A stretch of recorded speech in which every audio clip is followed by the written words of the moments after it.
Orando. Padre de la gloria, te alabamos, glorificamos tu nombre, Señor. Tú eres bueno, para siempre tu misericordia. Pedimos perdón, Señor, por toda desobediencia, Señor, por toda transgresión, Señor, que se haya cometido en este altar, que hayamos cometido todos nosotros, tanto en nuestros hogares, en nuestras casas, parentela, descendencia, generación. Padre, te pedimos que tengas misericordia de nosotros, Señor, que nos laves, nos limpies, purifiques con tu sangre preciosa, Señor. Sabemos que es el pecado es el que no nos deja, Señor, que el milagro, Señor, ocurra. Porque tú le dijiste, oh Padre, al paralítico, tus pecados te son perdonados. Quitaste primero la barrera que impedía la sanidad, oh Padre. Y te pedimos que quites esa barrera que es el pecado, Señor. Que nos laves, limpies, purifiques, santifiques por cualquier pecado, Señor, que hayamos cometido como cuerpo tuyo, Señor. Te alabamos, glorificamos tu nombre, Señor. Recurrimos a tu misericordia, a tu benevolencia, Señor. A la sangre preciosa del Cordero de Dios, que es la que tiene el poder para lavarnos, justificarnos.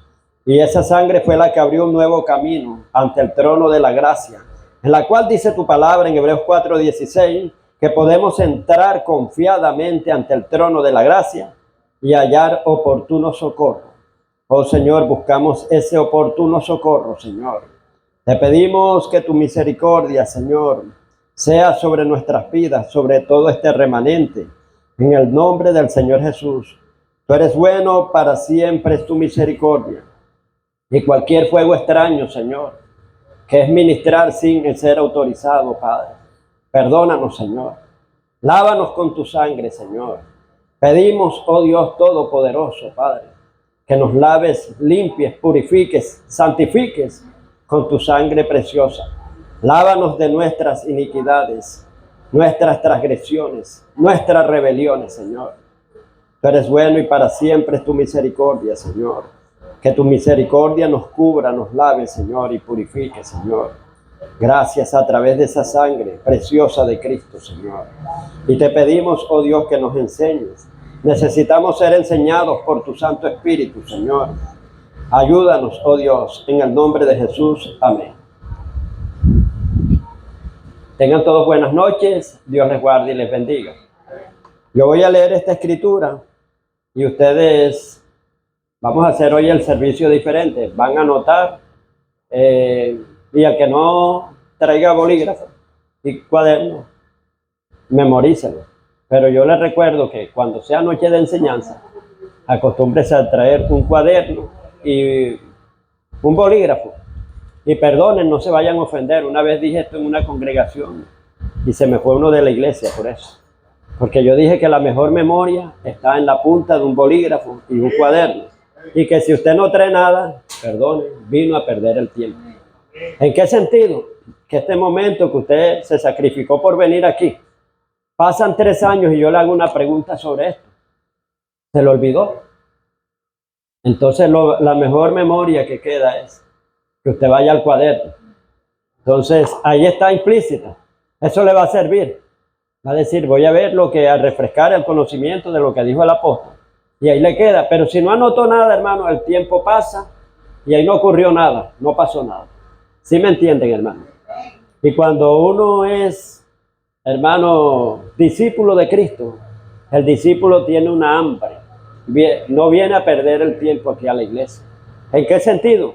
Que dice, voy a estar atento a cada palabra. Voy a anotar, viene con hambre. Los que comen bastante, que tienen avidez, son los que crecen. Los desnutridos son los que no le apetece. Usted no ve a los niños que ni siquiera son remilgosos, o sea, para comer. Todo, no me gusta esto, no me gusta la verdura, no me gusta tal. Y tiene las defensas bajas, cualquier virosis le da. Pero la persona que se alimenta, que come de todo, que tiene un buen complemento nutricional, ese está fuerte en todo. Necesitamos tener hambre, tener esa avidez, hambre y sed por la palabra. Amén. Entonces, esa nos da crecimiento, como dice la palabra de Dios en 2 de Pedro capítulo 2, versículo 2. Dice, desead como niños recién nacidos la leche espiritual no adulterada, no llena de tradición. Hay gente que le gusta que le prediquen tradición. Hoy es el día de la madre, vamos a hacer un culto aquí de la madre Hoy es el día del padre, vamos a hacer un culto del padre. Hoy es el día del niño, vamos a hacer un culto de niño. Entonces, quiero decirle que todas esas son tradiciones que el hombre puso que no están en la Biblia. Todo lo que no está en la Biblia y usted lo hace, eso es fuego extraño. O sea, que se ministre en el altar. Amén. ¿Qué es fuego extraño? Cuando algo no es autorizado y uno se toma la autoridad de hacerlo, o sea, que no ha autorizado la palabra de Dios. Amén. Entonces, vámonos a Efesios, capítulo 6, versículo 10.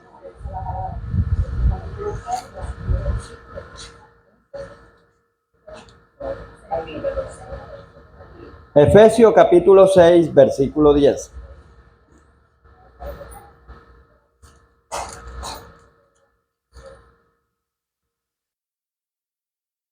Pueden decir amén cuando lo tengan.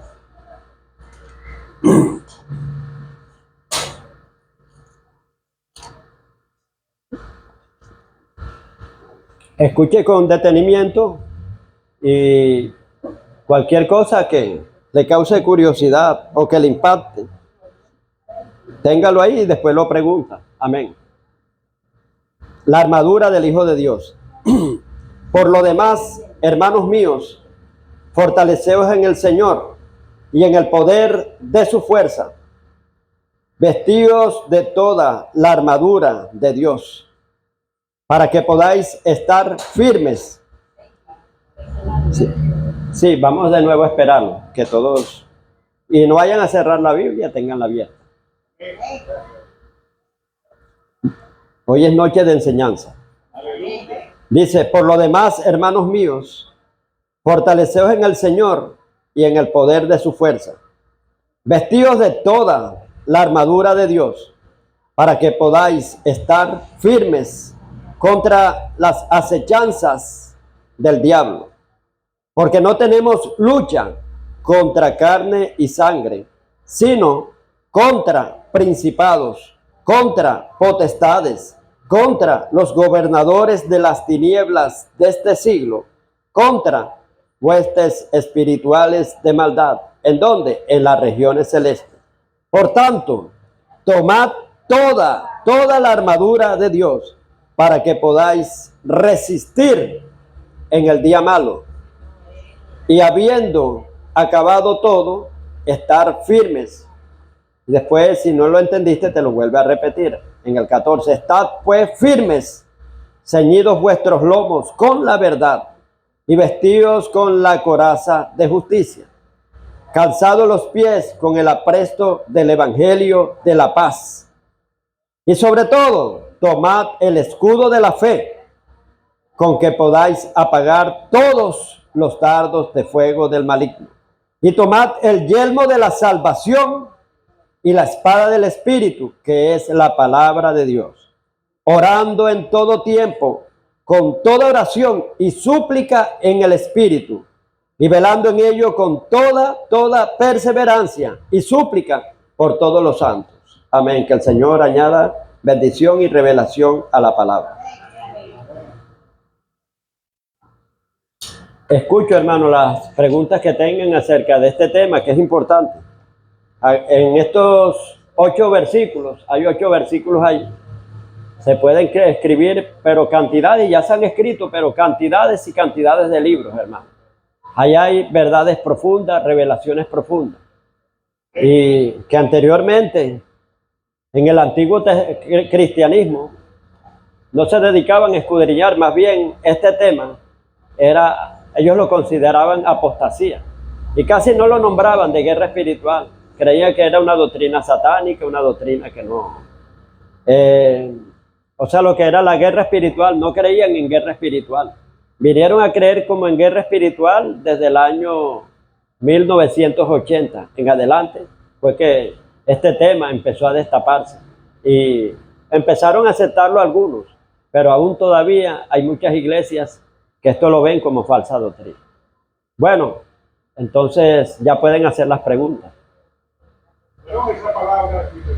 Sí, no, aquí estamos amplios para responder. Amén. La palabra apostasía Sí, apostasía es renegar de la fe, volverse en contra de la fe. O sea, en contra de la sana doctrina. ¿Cuál es la sana doctrina? Bueno, doctrina es una enseñanza. Amén. Y cuando dicen sana doctrina es sana enseñanza. Entonces, ¿qué es la apostasía? Es predicar en contra de la sana doctrina, o sea, lo contrario. Por ejemplo, si dicen que hay que orar, el que dice que no hay que orar es un apóstata porque está volviéndose contrario a la fe. Apostasía es volverse en contra, contrario a la fe establecida por la palabra de Dios.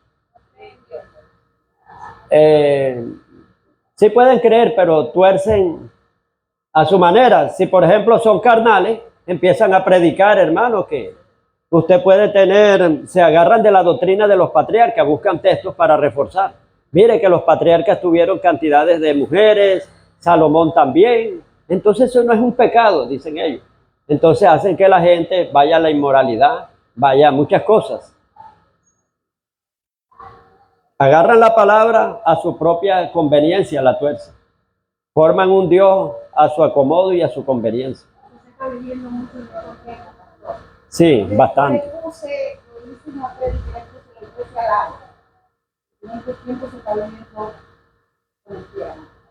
Sí, la iglesia light. Sí, porque quieren es profecía light, te viene un carro, te veo en la televisión dentro de tantos días, vas a prosperar grandemente, pero cuando vienen y una profecía de juicio no la creen que dice. Sí, así es. Entonces esa es apostasía, ¿no? Es volverse en contra de la fe. Incluso varios hombres aquí en Venezuela que tuvieron auge tremendo y predicaban la sana doctrina santidad, pero después se desviaron.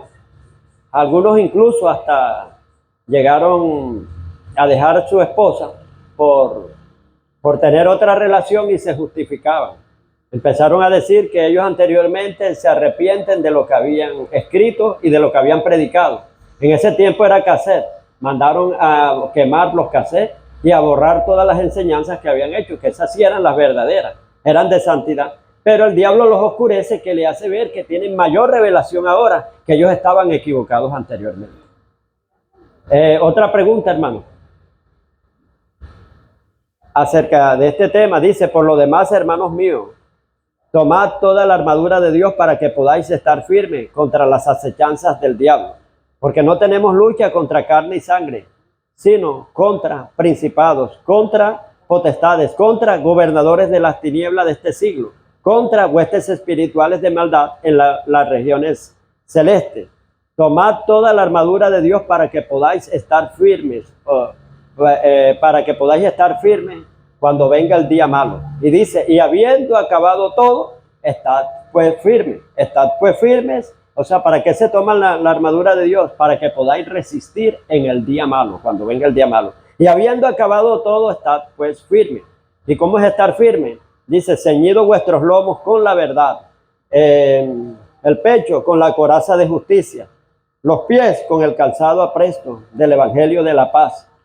Sobre todo, la pieza más importante, tomad el escudo de la fe, con que podáis apagar todos los dardos de fuego del maligno. Y dice: tomad el yelmo de la salvación, que es un casco, y la espada del Espíritu, orando en todo tiempo, con toda oración y súplica en el Espíritu, y velando en ello con toda perseverancia por todos los santos. Amén. ¿Quién tiene una pregunta, hermano? De verdad que a mí me dan esta enseñanza. Cuando yo estaba nuevo, la primera vez que la escuché, me impactó, hermano. Tremendo. Inmediatamente, y aquí hay muchas cosas, muchas inquietudes, o sea, que se pueden preguntar, para que Satanás no le gane ventaja a ustedes. Amén. El conocimiento te arma, es arma. Amén, para armar. Diga, hermano Andrés. Hay gobernadores de la tierra. Sí, ya le voy a explicar. Hay espirituales. ¿Eso son demonios o cada uno más uno para algo? O sea, todos esos son espíritus, pero espíritus con diferentes rangos. Puede hacer la pregunta de nuevo. Ajá. Buenas noches. Mi pregunta es la siguiente. Hay gobernadores de las tinieblas, huestes de la maldad en las regiones celestes. O sea, veo que hay varios nombres que le ponen a los demonios. O sea, ¿cuáles son? ¿Están asignados para qué? Ya se lo voy a explicar. Estos ya son ya rangos, ya diversas jerarquías. Aquí están dando todos los mandos, cómo está organizada las tinieblas. Este pasaje de Efesios capítulo 6 al versículo del versículo 10 al 18, son 8 versículos. Aquí hay un manual de guerra espiritual, la cual Dios se la revela al apóstol Pablo. Vemos que anteriormente Satanás casi no se nombraba ni nada, no había guerra espiritual casi, sino la batalla era físicamente. David peleando contra los filisteos, cananeos, guerras físicas, eran sangrientas físicamente. Era una guerra visible. Satanás no había salido al descubierto, estaba camuflado. El que lo desenmascara es el Señor Jesús cuando viene en el Nuevo Testamento. Él dice, yo vi a Satanás caer como un rayo, y empieza a desenmascararlo, a identificarlo hasta en la sinagoga. Cuando él predicaba tenía una unción tremenda que los demonios enseguida lo reconocían. Sabemos que eres el Hijo de Dios, y Cristo vino a derribar toda naturaleza satánica, a luchar con deshacer las obras del diablo. ¿A qué vino Jesús? A deshacer las obras del diablo y a destruir las obras de Satanás. Luego Cristo cumple con su papel y quedan, dice, fundamentados edificados sobre el fundamento de los apóstoles, siendo la principal piedra y cabeza del ángulo Cristo. Entonces los apóstoles, Dios empieza a revelarle, el Espíritu Santo empieza a revelarle, y aquí vemos que alguien que le reveló bastante sobre guerra espiritual fue al apóstol Pablo, donde le revela esta armadura del Hijo de Dios. Amén. Y le dice cómo está compuesta, en dónde se pelea, cuáles son los escenarios de batalla, las armas que tenemos que usar, los diversos mandos jerárquicos que anteriormente no estaban identificados, pero aquí sí lo identifica Pablo. Pablo empieza a decir, o sea, primero empieza a decir, por lo demás, hermanos míos, por lo demás ya yo lo expliqué aquí el domingo, de que se vienen realizando ciertas situaciones en el hogar donde el padre exaspera al hijo y el hijo le falta el respeto, lo puede provocar a golpe. Dice, hijo, padre, no exasperéis a los hijos, y tratarlo más bien, o sea, con cariño, con amor, o sea, que reprenderlo en amor y en muchas cosas, y dan las directrices como un padre. ¿Por qué? Porque para que Satanás no gane ventaja alguna. También en el trabajo tú no puedes hacer picardía, porque allá tienes un jefe que tienes que respetar, y si tú desobedeces, el diablo también se va a meter. O sea, que estemos bien en todo. Viene mostrando todas las diversas situaciones, cómo el cristiano debe de comportarse, y cuando termina ahí de dar los consejos, dice, por lo demás, hermanos míos, o sea, ahí se mete en la armadura. Tomad toda la armadura de Dios para que podáis estar firme contra las acechanzas del diablo. O sea, que muestran primero la primera jerarquía. ¿Quién es el jefe de los demonios? Satanás. Belcebú también tiene otro nombre. Dice príncipe de los demonios. Cristo lo identificó. Y Satanás tiene varios nombres. Satanás significa tentador. Dice, y también significa resistidor. Diablo también. Tiene nombre de diablo, nombre de serpiente antigua y nombre de dragón. Aparece con diferentes nombres. Entonces aquí primero te ponen quién es el jefe de todo, quién es el que comanda. En este pasaje dice, tomad toda la armadura de Dios para que podáis estar firmes. Y estos son términos militares. Usted dice, está firme, le dicen a los soldados, firmes. Firmeza, aquí tenemos que estar firmes. El que esté aguadito, hermano, el que esté todo así, con un soplo Satanás lo tumba. Cualquier situación que le viene, cualquier prueba. Aquí tenemos que estar firmes. Y usted no puede estar firme si usted no conoce la palabra y la pone por obra. Usted puede conocerse la palabra y ser mejor teólogo que yo, pero si no la vive, hermano, vemos que Satanás opera sobre usted, tiene licencia, porque dice la palabra de Dios en Efesios 2:2 que Satanás es el príncipe de los aires, la potestad de los aires. ¿Potestad qué significa? Una potestad. Tiene potestad, autoridad, poder, autoridad y poder. Dice, es una potestad, una autoridad. Entonces dice, ¿con qué potestad hiciste eso? ¿Con qué autoridad? Entonces, dice que es la autoridad de los aires. Satanás no ha perdido, hermano, no ha perdido su investidura por el hecho de que haya pecado. No ha perdido tampoco, hermano, su poder. No ha perdido su autoridad. Él tiene autoridad. Dice, ahí lo dice en Efesios 2:2, vosotros que anteriormente andábamos en delitos y pecados, pero el Señor nos rescató. Dice que andaba bajo la corriente del mundo, el que anda bajo la corriente del mundo según la potestad de los aires, que es Satanás. Satanás es la potestad de los aires. Él tiene, mire, todo ese ejército que menciona aquí en las regiones celestes, en los aires. Tiene un gran ejército, hermano. Arriba y también en el inframundo también opera. Y también opera en la mente. Son 3 campos de batalla. Número 1, el inframundo, donde se realizan todas las cámaras de diseño satánicos y de todo, infernales. El infierno, todo eso. Número 2, la mente. Y número 3, los lugares celestes, regiones celestes. Entonces ya encontramos, aquí lo nombra a Satanás como el diablo, para que podáis resistir, estar firme contra las acechanzas del diablo. Amén. Entonces te menciona a Satanás como jefe, como cabeza de toda la jerarquía demoníaca. Aquí van por voz de mando, por mando jerárquico. Entonces después de Satanás, que es el máximo comandante, el príncipe de las tinieblas, aparece principados. Los principados, aunque aquí difieren muchos teólogos, hay otros teólogos que hablan que principado a veces está en un barrio, a veces no, hermano. Ellos tienen un rango tan elevado que ellos no pueden, como usted ve, un presidente no puede estar en todos lados. Él tiene su comisión en una parte. Por eso son rangos jerárquicos. Y algo que le digo, que Satanás no es omnisciente, no es omnipresente, él está limitado. Él no sabe lo que tú piensas, pero Dios sí sabe lo que tú piensas, Jesús sí sabe. Él está limitado. Y ya se lo voy a decir por qué está limitado. Miren, en el huerto del Edén, cuando él se presenta en forma de dragón, que es la serpiente antigua llamada el diablo y Satanás, él allá no se presentó como serpiente. Ya quedó ya como serpiente, fue después. Un dragón sí tiene patas. Es una bestia que tiene patas. Dice, la serpiente antigua. El dragón, primero menciona la palabra dragón en Apocalipsis 21 y dice, entonces vi un ángel que descendía del cielo con una gran cadena en la mano y la llave del abismo y prendió al dragón, la serpiente. ¿Quién es el dragón? Dice, la serpiente antigua, o sea, aquella que se metió en el huerto del Edén, llamada Diablo y Satanás. O sea, le menciona los 4 nombres que tiene. Entonces, las serpientes quedaron así sin patas por la maldición que le lanza. Pero allá él entró como dragón. Dice la serpiente, del dragón, dice, habla el dragón. Y dice, ¿quién es el dragón? Es la serpiente antigua, llamada Diablo y Satanás.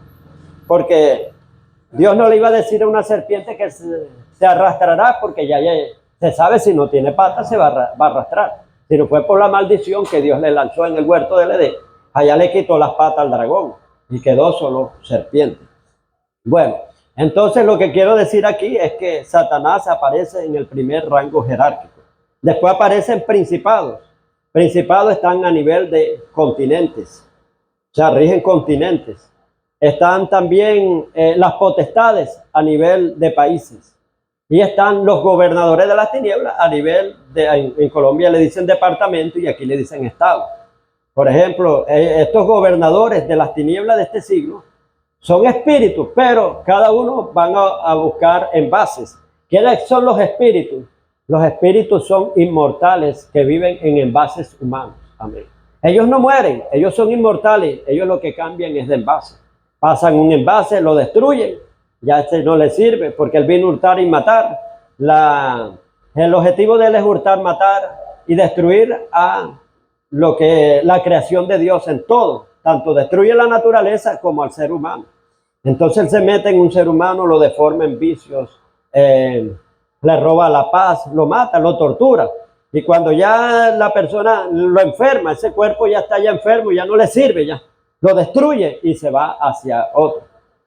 Un violador también lo agarran, por ejemplo, Pocaterra. La gente se alegró cuando mataron a Pocaterra, por fin descansando. Pero salió el espíritu de él y se desenvase ya. Logró todo lo que quería y se le mete a otro. Y es otros violadores en serie también. Entonces ellos nunca mueren. El que muere es la materia, nada más que ellos poseen. Pero ellos son espíritus que son inmortales, se trasladan de envase en envase y de generación en generación. Entonces, ahí se menciona Satanás, después se menciona principados, después a potestades a nivel de países, después gobernadores de las tinieblas de este siglo, y después huestes espirituales de maldad, que son los soldados rasos. O sea, usted ve que hay general, hay coronel, hay capitán, hay sargento, están los soldaditos rasos, las huestes espirituales de maldad. En otras versiones dicen espíritus crueles, malévolos y perversos. También se le puede llamar. Son los soldaditos que son los que de la tropa, que están bajo la orden de sus superiores. A ellos le dan órdenes y ellos la cumplen. Tienen que ir a destruir tal hogar, van a destruirlo. Pero sí se puede meter un gobernador de las tinieblas, una potestad, cuando hay un llamado bien grande. Hasta Satanás se le ha presentado a ciertos hombres en persona. Cuando sabe que hay un llamado de guerra espiritual o que va a ser un gran profeta, muchos lo han contado, que hasta Satanás en persona se le ha presentado para detenerlo, para causarle miedo, terror y también para matarlo antes de tiempo. Como por ejemplo, vemos al Señor Jesús, traía un llamado grande y Satanás lo sabía porque allá él había escuchado la profecía y el tratado de enemistad que estableció nuestro Padre Celestial con la serpiente y la descendencia de la mujer. Génesis 3:15 dice, la simiente, la descendencia de la mujer te herirá en la cabeza y tú le herirás en el calcañar. O sea, pondré enemistad. Enemistad es guerra. Amén. El tratado de guerra se trató ahí, se estableció ahí en el huerto del Edén. Ahí empezó la guerra espiritual inmediatamente. Dice, pondré enemistad entre tu simiente, entre la simiente de la mujer y tu simiente. La simiente de la mujer, o sea, la descendencia que es la iglesia, ella te herirá en la cabeza. Y Cristo vino de una mujer, de una descendencia. Le hirió en la cabeza a Satanás en la cruz del Calvario. Le causó una herida mortal. Cabeza significa autoridad. Cuando dice, aquí parece que no hubiese cabeza, no hay nada. O sea, no hay autoridad. Mira, eso está acéfalo. El término céfalo viene de cabeza. O sea, aquí esto se ve acéfalo. O sea, sin una cabeza visible que esté gobernando, que esté dirigiendo. O sea, se necesita siempre una cabeza. Entonces, en esa profecía, al decir, la simiente de la mujer te herirá en la cabeza. O sea, Jesús le propinó una herida mortal, la cual está en el libro de Apocalipsis. Vi a la mujer herida, con una herida mortal en su cabeza. O sea, a la mujer, pero que estaba en la bestia escarlata. O sea, la gran Babilonia, herida. Y eso se trata cuando ya la religión romana y todas esas cosas. Entonces, pero quiero decirle, o sea, que cuando Jesús en la cruz del Calvario, Colosenses 2:14 al 15, le propinó una herida mortal y le quita la autoridad a Satanás en cierto límite, pero no completa. Todavía Satanás queda reinando sobre los aires, potestad de los aires. Y también en algunas partes, en algunas esferas. Pero él opera solamente, él anteriormente operaba sobre todo, pero ahora opera solamente en los hijos de la desobediencia.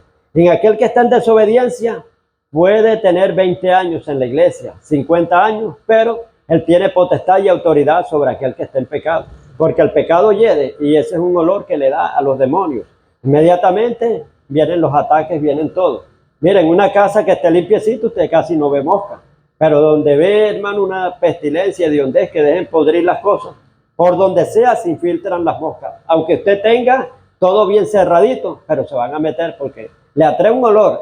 El olor hiede, hermano, el pecado hiede. Y en el mundo espiritual los demonios lo detectan bastante. Entonces, son varias jerarquías demoníacas. Como lo dijimos, número 1, Satanás. Número 2, principado. Eso están a nivel de continente. Número 3, las potestades a niveles de países. Número 4, las jerarquías de gobernadores de las tinieblas de este siglo. Y número 5, los soldaditos. Bueno, vamos primero, o sea, con los principados. Ya usted ya sabe cómo opera Satanás y qué hace Satanás. Pero los principados, eso es a nivel de continente. Hay principados territoriales fijos, establecidos, y hay territoriales operacionales. O sea, cuando hablo de operacional, no que están fijos. Realizan una misión en cierto continente lo destruyen o lo infectan, por ejemplo, de ocultismo, de brujería, de magia, como David Copperfield, él era un principado de magia. Lo mismo Walter Mercado, es un principado de ocultismo, de brujería y de hechicería, plagando, por ejemplo, va a un continente y hace una gira por Europa. Allá plaga todo eso de ocultismo y de brujería. Luego tengo una gira por tal lado, se va al continente de Asia, viene y lo contamina. Va al continente de América Central, América del Norte y así. Ellos van, son operacionales, o sea, en operación, pero no están fijos, no están establecidos. Pero hay otros que sí están establecidos. Así también hay potestades también. Vemos, o sea, entre principados, a veces se realizan, los príncipes, ellos no están en guerra de barrios ni nada, hermano. Ellos están a nivel de países, de continentes. Podemos ver ahí en Daniel 10, donde vemos a Daniel que le venía una gran revelación. Iba a haber una transición. Y ahora mismo aquí en Venezuela estamos en esto, una guerra fuerte, en la cual tenemos que orar porque está a punto de terminar una transición. ¿Qué es una transición? Es donde empieza un ciclo y se cierra otro ciclo. O sea, un ciclo con otro. Se cierra un ciclo para abrirse otro ciclo. Y aquí está a punto con las elecciones, con todo eso, de cerrarse este ciclo. Y las tinieblas que están gobernando aquí, que han gobernado por mucho tiempo, todo este tiempo, ellas quieren perpetuarse. Y como nosotros no nos levantemos, ellas van a reanudar el pacto. Y el pacto se va a hacer bien fuerte y nos salimos. O sea, nosotros, Dios ha determinado que nosotros seamos una parte importante para decidir. Entonces, tenemos que orar. Vemos que si Daniel deja de orar, se libera Jerusalén. No. Dice Daniel empezó con ayuno y oración. Él se metió en las profecías estudiando al profeta Jeremías y vio que el cautiverio de Jerusalén iba a terminar. Esto nos da un claro ejemplo, que vemos que Daniel, él no se acostó en una hamaca y diciendo la profecía a todos que Dios va a libertar a Jerusalén. Se acabó el cautiverio. No, hermano. ¿El qué hizo, hermano? Y ya estaba establecido, o sea, estaba escrito en las profecías de Jeremías que iba a terminar un ciclo, o sea, un cautiverio. Pero ¿qué hizo el profeta Daniel? ¿Cuál es la actitud? ¿Ayunó cuánto? 21 días se puso a ayunar, amén, en ayuno y oración. Y vemos que durante ese tiempo de ayuno, ¿quién se le apareció a estorbar? O sea, le venían a dar la noticia de la liberación, pero el príncipe de Persia, ¿y qué habla y qué jerarquía tenía? Ahí mismo lo dice la palabra. Príncipe, era un principado, amén, un príncipe, pero no que era un príncipe físico, amén, un príncipe que venía físicamente, que lo podían tocar, no. Este era un príncipe espiritual, amén, era como un ángel caído, porque vemos que, si usted confirma y puede buscarlo ahí rápidamente, en Daniel 12, dice, en aquel tiempo se levantará Miguel, príncipe, que está de parte. ¿Quién era Miguel? Un arcángel, pero tenía el rango de principado, es un principado. Amén. Dice que todo fue creado por él, sean tronos, sean principados, ahí nombran varias cosas que fueron creadas por Cristo. O sea que Cristo creó los ángeles también. Amén. Y esa es una jerarquía, o sea, de principado. Y también pueden funcionar militarmente. Por ejemplo, Miguel es un militar, es un arcángel, pero también ahí dice que es un príncipe. Y otro que es un príncipe también es Gabriel también. O sea, y es un ángel mensajero. Como dice en Daniel 12:1.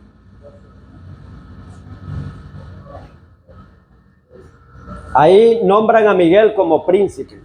Y dice, y está de parte de Israel. En ese tiempo aparecerá Miguel, que es jefe de los ángeles y defensor de Israel. Sí, defensor.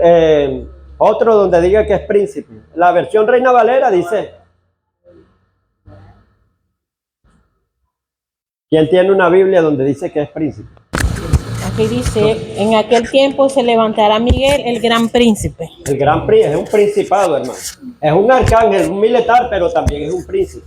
Entonces, vemos que venía en ese tiempo por el ayuno que estaba haciendo Daniel.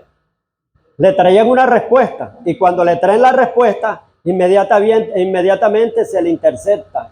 Porque a un ángel no se le va a interceptar una persona humana. Ni siquiera lo ve. Sino aquí están hablando de una jerarquía demoníaca de ángeles caídos. Yo, soy de los que creo que los demonios son ángeles caídos, que se volvieron así a causa de la maldad. Porque la Biblia dice, maldito al fuego eterno que está preparado para Satanás y sus ángeles caídos. ¿Y por qué no mencionan a los demonios que han hecho tanta maldad? Porque son lo mismo, es el mismo paquete, son los mismos. Porque usted cree que los demonios con tanta maldad que han hecho se van a quedar sin castigo. No. Entonces al mencionar a ángeles caídos quiere decir que esos son los demonios. Entonces vemos que se le viene una respuesta por este hombre estar ayunando. Mire, aquí podemos ver un claro ejemplo, hermano, que las oraciones tuyas mueven a los ángeles. Si tú no oras, los ángeles no se mueven. Si tú no oras, los ángeles están ahí sentaditos, sin empleo. O sea, me refiero a los ángeles que te han asignado. Porque cada ser humano tiene sus ángeles. Nadie, lo prediqué aquí, es menos que nadie.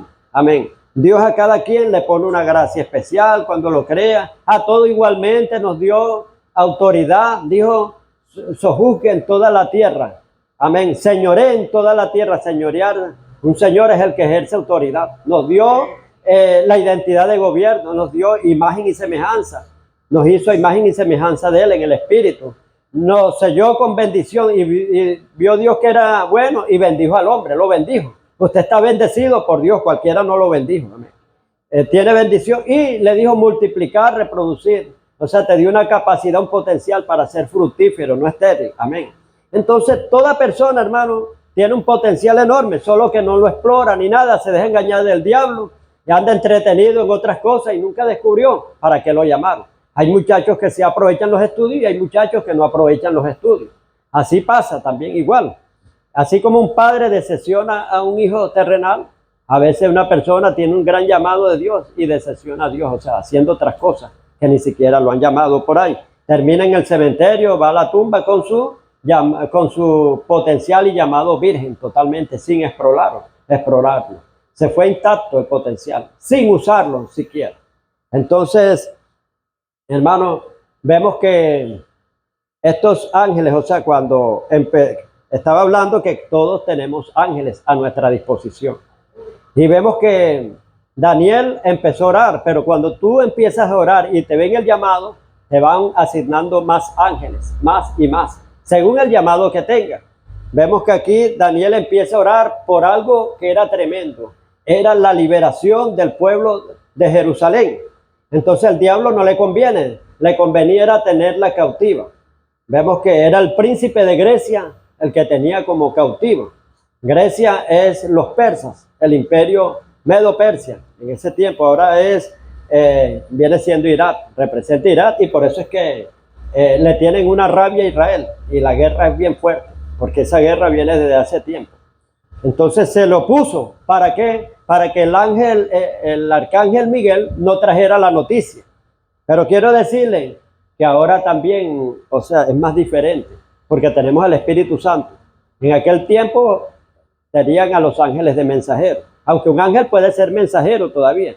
No obvio eso, hay ángeles, hermanos, que asisten ministerios de hombres también y trabajan con los hombres, igual el Espíritu Santo y todo. Según el llamado que tú tengas, Dios verá a quién te asigna, qué hace. Amén. Pero cada quien tenemos ángeles a nuestra disposición. Dice la palabra de Dios en Hebreo 1:14 que los ángeles son ministradores de nosotros, los herederos de salvación. Herederos quiere decir, son espíritus ministradores. Son espíritus ministradores. Búsquelo en otra versión, dice servidores, sirvientes. O sea, ministrar es servir, es prestar servicio. Amén. Ellos nos prestan servicio a nosotros. Entonces tú naces y te designan un ángel para que te preste servicio. Hay muchas personas que Siente que lo va a agarrar un carro, hace así, de repente siente que lo empuje y no lo mató el carro, sino que el ángel que estaba asignado para ti, que está, porque tú dices, Señor, líbrame, y está el ángel ahí, y el ángel hace que no te atropelle un carro. ¿Cuántos han estado aquí a punto de una muerte? Y dice, me salvé de milagro. No, sino que ese ángel que estaba ahí, hermano, te está ayudando. Y, por ejemplo, una vez yo venía de allá para acá, pero había tenido un sueño, una revelación, de que yo venía en mi bicicleta de carrera. Y cuando, no esta, sino otra que tenía, que era profesional. Y eso está en bajadita. Cuando venía, sentí que me agarró una fuerza extraña, un poder fuerte, que me agarró el volante y me lo tenía así. Y estaban pasando carros y esa fuerza extraña que no la veía, era invisible, quería llevarme a que los carros me mataran. O sea, que me le pusiera delante y yo bregando, hermano, y forcejeando con esa fuerza que no la veía. Empecé a maniobrar, pulseando con esa fuerza y me orillé y llegué a la orilla. Y ahí me salvé, pero sabía que era un ataque fuerte que venía. Empecé a orar bastante, a derribar eso, a hacer el saldo de oración con anterioridad. A los 3 meses había un cuadro que estaba en la casa y ese cuadro tenía como algo raro. Yo decidí llevármelo, pero yo llevaba una maleta, llevaba varias cosas, llevaba, o sea, era como algo haciendo acrobacia. Y llevaba el cuadro y llevaba una maleta. Y nada más iba manejando con una sola mano y venía en bajada. Cuando vengo en bajada, está un muchacho imprudente, cristiano, usado por Satanás bastante. Que a veces se dejan usar bastante, no sabe. Y él estaba de vigilante en una de esas garitas ahí, creo que es Santa Fe, la garita de Santa Fe, la primera. Y viene y me dice, hermano Carlos, ¿cómo está? ¿Cómo está? Y yo, bien, hermano, bien. Y yo venía así, pero no miré, sino venía. Hermano Carlos, y era ya un llamado con insistencia. Y yo vengo y digo, bueno, ¿y qué querrá el hermano? Cuando miro así, usted sabe que en 1 segundo, 3 segundos, uno tiene un accidente allí. Por estar así, no miré los carros que venían atravesando, entrando ahí a Santa Fe. Cuando hago así, ya lo tengo como de aquí, ahí mismo. Pero venían así, estaba como en boca de caimán ya para agarrar. Y yo, Dios mío, ya no podía bombearlo. Y venía a una velocidad porque venía en bajada. Y con una sola mano así, no me dio más que, ya no me daba tiempo de bombear. No podía bombear así, sino tuve que frenar inmediatamente. Cuando freno así, yo creo que estaba un poquito más retirado. Di como una vuelta así y caigo. Y era una caída libre inmediatamente, porque venía en bajada y a velocidad y en la bicicleta. Era para que no tuviera control, una caída vertiginosa. Y sentí cuando una pared vino y me detuvo invisible. Y quedé frenado, hermano, instantáneamente. Y los carros pasaron así. O sea que si no me detiene esa fuerza, yo estuviera muerto. Y sentí, hermano, que esos eran los ángeles de Dios, o si no, el Espíritu Santo de Dios. Pero quedé instantáneamente paralizado ahí, o sea, iba en caída así libre a toda velocidad y cuando de repente sentí que algo me aguantó y me frenó y los carros pasaron así. Entonces, menos mal que había hecho salvo. Aquí le estoy diciendo acerca de los ángeles que están a favor de nosotros. Amén. Que a veces tú has sido salvo, pero no ves esos ángeles. Como una liberación que estaba haciendo una muchacha que tenía un espíritu de desobediencia y de muerte.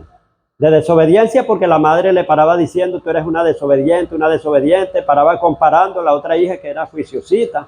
Tú no eres como Julana de tal, a la otra la quería bastante y esta se creó con resentimiento. Y decía, la rebelde es una rebelde y el espíritu entró. Eso me lo explicó el mismo demonio cuando estaba hablando, por qué había entrado, por qué derecho legal. Y de muerte, porque ella deseaba la muerte. Al estar así rechazada, deseó varias veces la muerte. Y digo, y como ella me llama, yo vine enseguida. Y decía, he tratado de matarla varias veces, decía la muerte. Se la he lanzado a carros así, cuando ella va por ahí.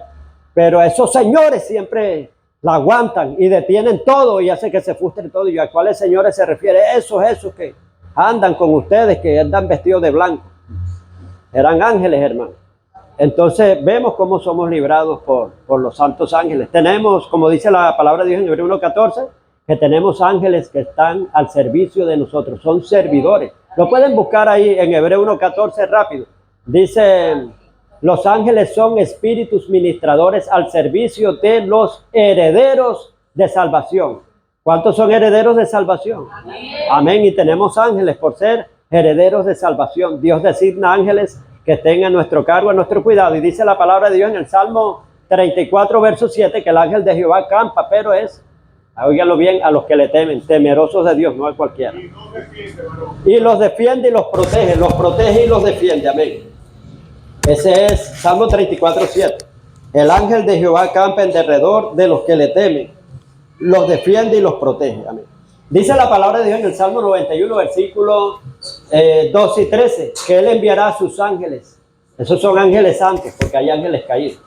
Ángeles de Dios son ángeles santos. Él enviará a sus ángeles cerca de ti para que te guarden, te sostengan en los brazos, te guarden en todos tus caminos y tu pie no tropiece en piedra.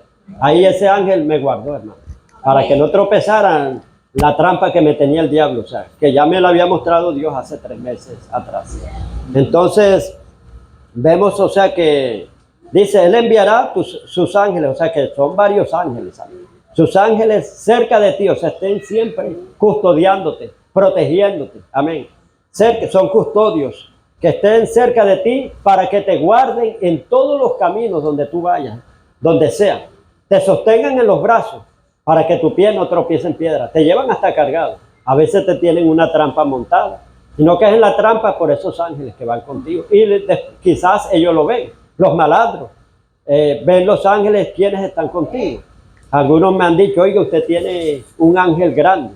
O sea, algunos lo han visto. Entonces, vemos, hermano, que aquí Miguel tenía la jerarquía de príncipe. Y había un príncipe, pero ángel caído, que era el principado de Persia. Entonces se inició una guerra entre Gabriel con el príncipe de Persia. Y en esa guerra vemos que se estaba haciendo tan fuerte que Miguel tuvo que llamar a Gabriel. Vino Gabriel, él mismo lo relata. Y cuando viene Gabriel, el otro dice, 2 para 1. Enseguida vino el príncipe de Grecia, también se unió. Esa era una guerra entre principados. Los cielos estaban conmovidos, estaban estremecidos y en la tierra no se sabía qué estaba ocurriendo. Por la liberación de Jerusalén. Así también, hermano, aquí estamos en este tiempo, los cielos están conmovidos. Se está iniciando una guerra espiritual de dominio de todo, a causa de las oraciones de los intercesores. Si Daniel paraba, se paraba esa guerra espiritual y perdía. Si Daniel paraba, los brazos los bajaba y las tinieblas levantaban sus brazos y dominaban. ¿Por qué se lo digo? Porque ¿sabe qué dijo el ángel aquí? Daniel, el ángel Gabriel, dijo, Daniel, desde el primer momento que tú dispusiste tu corazón a entender, a causa de tus oraciones, es que yo he venido, o sea, lo enviaron. A causa de tus oraciones, por eso estoy aquí, yo he venido. O sea que si Daniel no ora, no viene, hermano. Entonces, es necesario, hermano, que tú actives los ángeles que tengas a favor. Y actives el mundo espiritual también que defiendan a nuestra nación. Nuestro llamado hace que los ángeles se activen. Pero hay gente, hermano, que ni ora y los ángeles están ahí tristes porque a ellos les gusta estar en acción. ¿Quién te tocó a ti? No, este cristiano que es haragán, más flojo, no le gusta orar. Aquí estoy aburrido aquí. No, el mío sí, el mío para orando cada rato y me tiene de aquí para allá. Eso es lo que me gusta, la acción. Amén. Porque a los ángeles les gusta movilizarse, hermano. Ese es el trabajo de ellos. Pero les toca a veces unos haraganes flojos ahí, hermano. Entonces, sí, hay que poner a funcionar el ministerio de ángeles. Ahí lo leyó usted y que dice que son espíritus ministradores. La palabra ministrar, vuelvo a repetirlo, es servir. Que están al servicio de nosotros, los herederos de salvación. Bueno, ahí vimos cómo se mueven los principados. También hay potestades. Por ejemplo, hay potestad de corrupción. Aquí impera la potestad. A veces son tripartitos. A veces en una nación ponen hasta tres gobiernos que se llaman Frente Nacional. Ponen 3, se unen 3. Incluso yo creo que aquí en un tiempo hubo también un Frente Nacional, hace años. Entonces a veces se unen 3 gobiernos cuando hay una cuestión fuerte. Usted sabe que hay una cabeza que debe gobernar, pero a veces unen tres cabezas para asegurar más la cosa y para hacer perder más el país. Por ejemplo, aquí está fuerte lo que es la potestad de idolatría, de muerte. Se metió el espíritu de muerte, espíritu de destrucción y el espíritu de corrupción, el espíritu de ocultismo. Hay varios que están gobernando fuertemente. Están también los gobernadores de las tinieblas, que son los gobernadores de las tinieblas de este siglo. Ellos, como le dije, están a nivel de estados. Se le meten a un gobernador. Y vemos que estos principados y estas potestades también se le meten a un presidente. Y es lo que hace que ocurra más pecado. Alguien instiga, maldice Israel, maldice Israel, maldice. Ya lo lleva aquí. Y enseguida lanza la maldición y nos enredamos más. Terminan y a causa de esa maldición, mire cómo estamos. Amén. Entonces, ¿por qué? Porque ellos inducen a las personas. Ellos les gusta es conectarse con las mentes, los espíritus, porque solos ellos no pueden hacer nada. Nosotros siempre lo he predicado, tenemos más ventaja que los demonios. Los demonios son simplemente espíritus y ellos afectan en lo espiritual, pero lo físico no lo pueden, porque ellos no son seres materiales, son incorpóreos, sin cuerpos. Y nosotros sí tenemos un espíritu, tenemos un alma y tenemos un cuerpo. Nosotros podemos afectar lo espiritual y podemos afectar lo físico. Tenemos más ventaja que ellos. Sin embargo, al no entender y comprender esto, ellos usan al ser humano como un mequetrefe, lo usan como un títere, lo usan como una marioneta. Usted sabe las marionetas que hace así, le alan la cuerdita por aquí, hace así, lo ponen a moverse así, a hacer un poco de cosas. Así también los demonios también agarran a una persona y hace que se vuelva contra otra. Y es más, se le meten a gobernantes. ¿Por qué? Porque si se le mete un demonio a un gobernante, mire, Hitler, todas las barbaridades que hizo, todas las matanzas que hizo, las profanaciones, perversiones, sacrilegios, abominaciones. Ellos van a lograr su objetivo porque tienen un títere a quien trabajar. Entonces, ellos usan cuerpos humanos. Por ejemplo, pueden usar, y tengan cuidado también en las elecciones por quien votan. Porque hay gente que, ay, qué bueno que hace y me regaló tal cosa y eso. Pero a veces plagan todo esto de idolatría. Donde ponen un monumento, ¿usted cree que ponen un simple monumento? Dice la Biblia que detrás de cada imagen hay un demonio. Lo dice aquí en Corintios. Detrás de cada imagen hay un demonio. O sea, ponen un principado. Yo recuerdo cuando pusieron el principado, o sea, un espíritu fuerte ahí en la curva. ¿Cuántos se acuerdan cuando pusieron las vírgenes con las lucecitas y todo eso ahí? Que estaba atravesado en eso. Eso se volvió una zona roja. Hermano, me tocó presenciar a mí viendo cómo acuchillaban a la gente, con picos de botella, con todo. Como usted ve las agonías taurinas, que le van lanzando los espolones, eso. Bueno, así. Y atracaban el que estaba la gente en fila, celulares cada uno, llegaban a ser batidas uno por uno. Se incrementó más la prostitución, muchas cosas. ¿Pero por qué? Porque había un espíritu fuerte territorial que lo asignaron ahí. La gente ve esa simple virgen que está ahí, pero no saben, hermano, lo que se mueve. No, que él es devoto a la virgen tal. Tengan cuidado, hermano. ¿Por qué? Porque después usted va a orar, Señor, y el Señor dice, si elegiste es un idólatra. Usted tiene que ver, hermano, a quién va a elegir. Amén. ¿Por qué? Porque si no, usted es el culpable, hermano, de que esto esté así. Usted mismo puso a su gobernante, bueno, cálese las consecuencias entonces.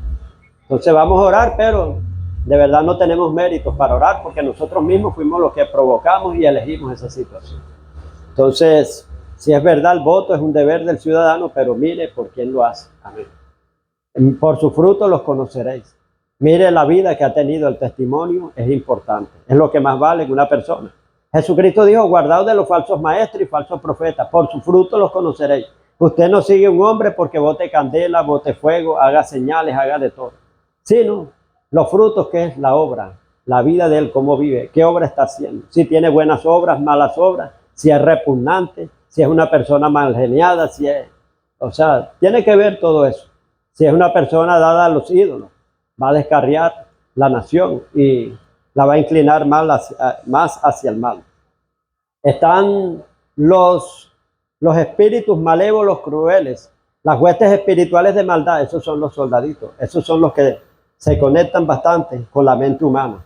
Va caminando una persona y ellos están viendo cómo le lanzan dardos, lo que habla aquí en Efesios 6:16. Sobre todo, tomad el escudo de la fe con que podáis apagar los dardos de fuego del maligno. Incendian mentes también. A veces te incendian para que tú te levantes contra tu esposa, la esposa contra el esposo, los hijos contra los padres contra los hijos. Y hay un incendio tremendo, hermano. Entonces tú tienes que discernir de dónde vienen esos dardos de fuego. Y ellos te inyectan pensamientos, tratan de conectarse y te ponen pensamientos aberrantes, pensamientos torcidos, pensamientos locos. Se te ocurren ciertas cosas y tú crees que eres tú, pero no eres tú. Es que ya ellos ya han caído y te han engañado. ¿Cómo engañan? Te engañan con pensamientos en primera persona. A mí me gustaría esto. A mí me gustaría tocarle a la vecina y esto. A mí me tocaría, y te ponen a planificar y tú crees y caes en esas cosas. Es más, hasta por sueños te atacan también. Buscan ganar terreno en la parte espiritual para después llevarlo a lo físico. Si ellos ganan un terreno espiritual, te ganan lo físico también. Vemos que Jesús ganó primero la batalla espiritual en Getsemaní de rodillas. Cuando lo vinieron a buscar, ya Jesús estaba fuerte. ¿Quién es Jesús? Y dijo, yo soy. Cuando dijo yo soy, la gente cayó del poder que él tenía de tanto orar. Ya había vencido a los principados y potestades, y ya después lo demás fue fácil. El trabajo lo hizo primero en la oración. El trabajo es primero en la oración. Vemos Pedro, 40 días y 40 noches orando, 120 oraban. Y cuando predicó, nada más duró predicando, yo creo que 45 minutos. Y esos 45 minutos se ganó 3,000, 4,000 almas. Pero ya ellos habían hecho todo el trabajo orando, 40 días y 40. Más es el trabajo en la oración que en la presentación. Amén. Entonces tenemos que orar bastante, porque estos espíritus son engañadores, se conectan con tu mente. Tú no puedes evitar que las aves vuelen sobre tu casa, jamás, eso es imposible. Que voy a prohibirle a los pájaros que pasen por mi casa y voy a andar con una escopeta cazándolos. No puedes, hermano, ellos vuelan alto y no puedes hacer nada, pero si bajan y ponen un nido, eso sí lo puedes agarrar tú y desarmarlo. Que no hagan nido en tu cabeza de pensamientos extraños, negativos y aberrantes. ¿Cómo tú conoces los pensamientos? Ya estoy hablando y me metí, ya salí ya de la guerra de allá arriba, de los lugares celestes, y me metí a otro campo de batalla, a otro escenario, que es la mente. Que esa se realiza es en la mente nada más, que está descrita en 2 de Corintios capítulo 10, versículo del 3 al 5, que aunque andamos en la carne, no militamos, término milicia es guerra, no militamos según la carne, sino las armas de nuestra milicia, de nuestra guerra, son poderosas en Dios para la destrucción, fortalezas y derribando argumentos y todo aquello que se levante contra el conocimiento del Hijo de Dios, llevando cautiva toda desobediencia a Cristo Jesús. Eso sí, te dicen así, cuando vuestra obediencia sea perfecta. Si tu obediencia no es perfecta, hermano, el diablo es el que te va a cautivar y seguirás prisionero en la mente tuya. Amén. Satanás aprisiona a sus cautivos en sus propias mentes. ¿Cuánta gente no se ha matado porque no resiste el bombardeo de pensamientos, hermano? Está rodeado, sitiado, angustiado, siente opresión, aflicción, tristeza, nervio, terror, pánico y de todo. Solamente eso está en su mente, de los dardos que le incendia el enemigo. Y ahí lo confinan y mata a sus cautivos en la propia mente. Hace que se ahorque, que se suicide. Entonces, Dios nos da una fórmula en Filipenses 4:8. Dice que todo lo que es bueno, todo lo que es honesto, todo lo que es puro, todo lo que es santo, todo lo que hay virtud alguna, si es digno de alabanza, en esto pensar. Si piensas otra cosa, es el diablo o tú mismo, que tu mente ya está viciada con deseos engañosos, con la vieja naturaleza. Entonces, ese es Filipenses 4:8.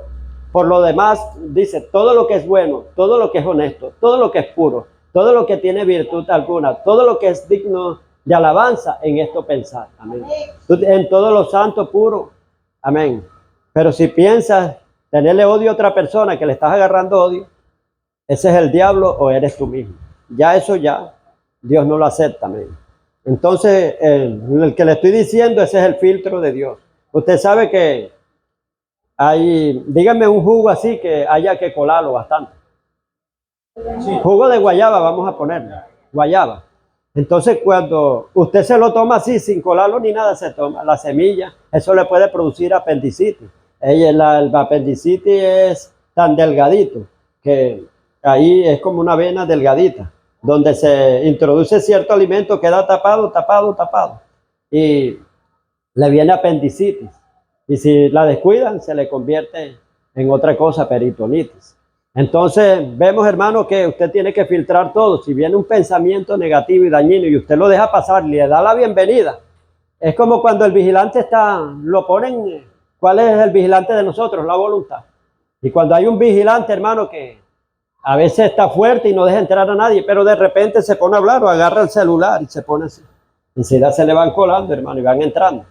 Entonces, vemos que usted tiene que usar el colador. Amén. El filtro, un filtro de no dejar pasar esos pensamientos. El filtro es, si usted ve que no es bueno lo que usted está pensando, dice, por lo demás todo lo que es bueno, y si no es bueno, no pasas enseguida. El vigilante de la mente viene y no lo deja entrar. Todo lo que es honesto, si estás pensando algo que es deshonesto, sácalo, no lo dejes entrar. Si es puro, así, esto es puro, bienvenida, entra, puedes entrar. Y así. Entonces usted tiene, hermano, que estar atento. Porque si no, hermano, nos vamos a llenar de tiniebla, de oscuridad. El enemigo no hace falta, hermano. Mire, antes de que alguien caiga preso en una prisión, ¿dónde cayó? ¿Dónde estaba preso primero? En la mente. Antes de que una persona mate a otra, ¿dónde lo mató primero? En la mente. Lo planificó y se imaginaba, agarro esto y ya lo mató en su mente y va a ejecutarlo materialmente. Entonces, si nosotros dejamos entrar esos pensamientos acá, hermano, ellos van ganando ventaja. Como dice, no ignoréis las maquinaciones de Satanás para que no gane ventaja alguna. Esta es una lucha real, hermano. Por eso es que usted ve tantos cristianos derrotados y muchas cosas. Amén. Aquí, como nosotros, el diablo sabe que predicamos la doctrina pura, que enseñamos cómo armarse a la gente. Quizás a veces te ponen para que no vengas, para que no... Pero donde a veces entrenan, enseñan entretenimiento y otras cosas, dice, ahí sí, no importa, lo deja, o sea que, pero donde tú vas a armarte para enfrentarte a Satanás y para defender a los demás, a Satanás eso no le agrada, no le gusta. Entonces vemos que esta es una lucha real, esta es una lucha verdadera, hermano, en el cual tu familia puede ser destruida, el diablo te puede robar tu futuro, el diablo te puede robar tu destino, no dejes que él te lo robe, hermano, solamente... ¿Para qué uno hace guerra espiritual? La guerra espiritual es para mantenerte en el nivel de victoria en el cual Dios te ha llamado. Dice la palabra de Dios en 1 de Timoteo 6:12, pelea la buena batalla de la fe, echa mano de la vida eterna. Amén. ¿Para qué peleas la batalla de la fe? No es mala, es buena. Pelea la buena batalla de la fe y echa mano de la vida eterna. Quiere decir que tú puedes perder la salvación. Tienes que echar mano a ella. ¿Por qué? Porque tienes que pelear una batalla en el cual, como dijo el Señor Jesucristo en Apocalipsis 3:21, el que venciere como yo he vencido, le daré que se siente en mi trono, así, otra vez lo dice, como yo he vencido. Fájate tú con el diablo, así como yo me fajé con Satanás también. Ay, que Cristo ganó la batalla por nosotros, que no hay que pelear ni nada. Ay, Cristo te dice, hermano, Cristo te dice también, para que te puedas sentar junto con Él, tienes que vencer como yo he vencido. Amén. Dice el que venciere, aquí tienes que vencer. Amén. No dice yo vencí por él, no dice el que venciere como yo he vencido. Le daré que se siente en mi trono, así como yo he vencido. Amén. Ya él te dio todo el armamento, te dio todo. Amén. Tienes que apropiarte de ese armamento, pelear la buena batalla, sacudir al diablo, resistirlo, hacerle frente. Amén. Dice la palabra de Dios en 1 de Pedro capítulo 5 versículo 8 y 9, que Satanás, vuestro adversario, el diablo, anda como león rugiente buscando a quien devorar, al cual, ¿cómo tienes que resistir? Firmes. Habla de firmeza, término